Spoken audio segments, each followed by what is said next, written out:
Christ est révélé comme étant dans le ciel, alors qu'il se trouve ici-bas. Évangile de Jean.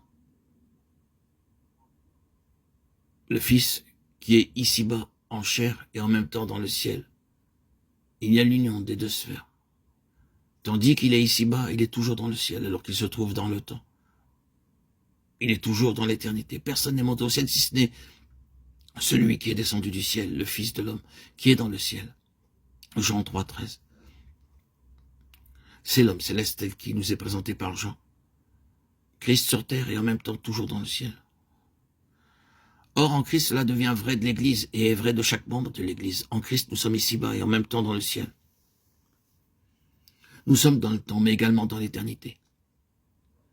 La question surgit alors.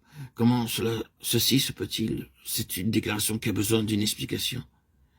Et ceci nous amène au point où la relation éternelle et céleste est reprise. Cette relation était brisée, interrompue.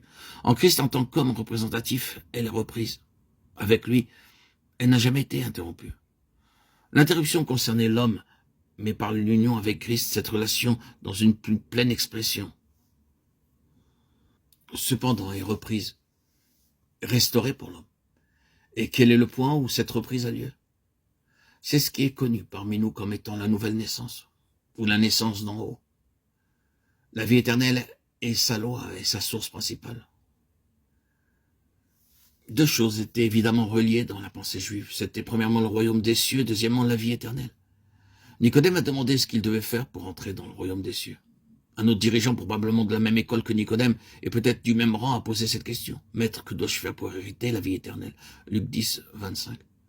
Ces choses étaient évidemment acceptées par les Juifs comme une promesse.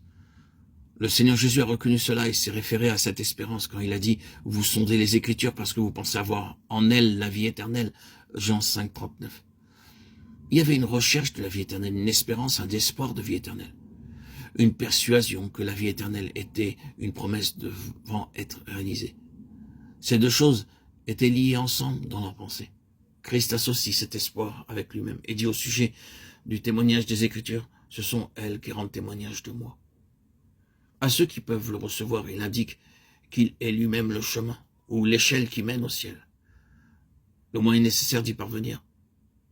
Nous nous référons naturellement à Jean 1, 51. Lisez maintenant le verset 47. Jésus, voyant venir à lui Nathanaël, dit de lui, voici vraiment un Israélite dans lequel il n'y a point de fraude.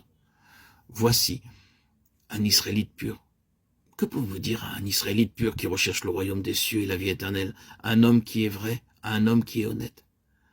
Le Seigneur l'a vu sous le figuier, donnant vraiment libre cours à sa quête du royaume des cieux et de la vie éternelle. Si ce que le Seigneur Jésus a dit de lui est une indication de ce qui se passait dans son cœur, il était de ceux qui recherchaient les bénédictions d'Israël.